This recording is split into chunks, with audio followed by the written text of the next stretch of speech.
Don't get too comfortable with this lead. You guys gotta have that fight consistently throughout the game.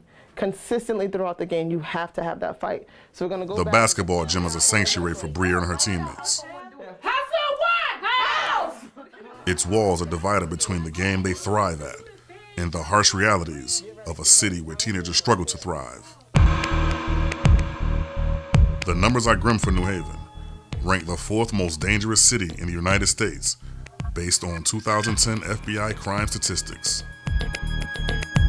For somebody to say, oh, you're getting nationally ranked as a murder capital. You know, when you have all these other big cities, New Haven doesn't compare in size to a Chicago or LA or Compton or Dallas. It's just preposterous to me. And for some reason or other, you have to ask yourself, why is it happening? Why is this happening? In 2011, New Haven reported 34 homicides, one of the highest totals in city history. These 2 young men chose to settle their differences by opening fire on a crowded street in New Haven. Almost all of the victims were African American males. Many of the murders happening within walking distance of Hillhouse High School, and at least 4 of the 34 having direct links to the school and the girls' basketball team, including Timothy T.J. Mathis, a former Division I basketball player at Morgan State and a mentor to Bria. Their special bond formed through a basketball camp. Mathis was known by his nickname, Buckets, the name printed on the wristband Bria wears in his memory. Just days into the start of Bria's senior year, Mathis was found shot to death in a car on New Haven's South Genesee Street. He was the one that was my coach and taught me how to shoot and dribble most of the stuff I do. And as me growing up, he worked me out and got me better.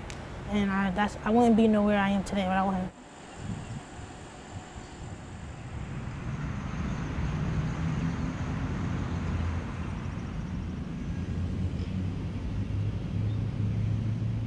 I try not to think about it as much, but every time I go on the floor, I do everything for him, and I just pray like he's watching over me, and like he got me to where I am today, and I just thank him every day for it.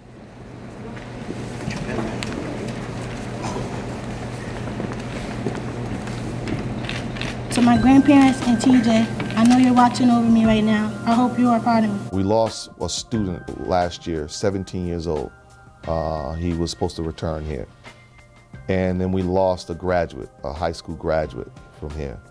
But the other deaths that took place, the other homicides, were young men in their 20s, mid to late 20s, who had already been through school, who obviously either didn't take advantage of opportunities that were available to them, or just, someone failed them along the way. One of those young men was Donnell Alec, a former Hillhouse basketball standout who later played at Providence College on the men's team when Katrina Hawley-Stewart was there playing on the women's team. I get to tell the kids a story about how great he was, how a beautiful person he was, and a bullet doesn't have a name on it. So you make sure that you stay away from areas where you shouldn't be. Don't put yourself in dangerous areas, and just stay away because you don't want your life taken. You don't want that story to be about you.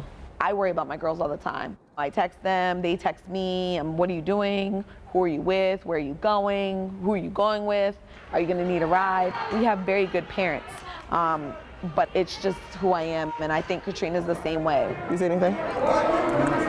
We're just standing around. You're very frazzled though. Your press is working, Yeah, but the girls are sitting there watching. So when you're connected to somebody and you coach them, and it's kind of like raising them. You don't want to see anything happen to them. You don't want them to ever be in a predicament where their safety is in jeopardy. Like my mom says to me, if your friend have a gun, just leave out the house. You don't want to be around it because it could go off anytime. If we look at the numbers, those 34 homicides got a lot of ink and press, right? What about all those kids who went on to earn scholarships, whether academically or athletically? There's tons of great stories, of success stories. And I like that to be the storyline. All the great things that have happened for kids despite where they come from.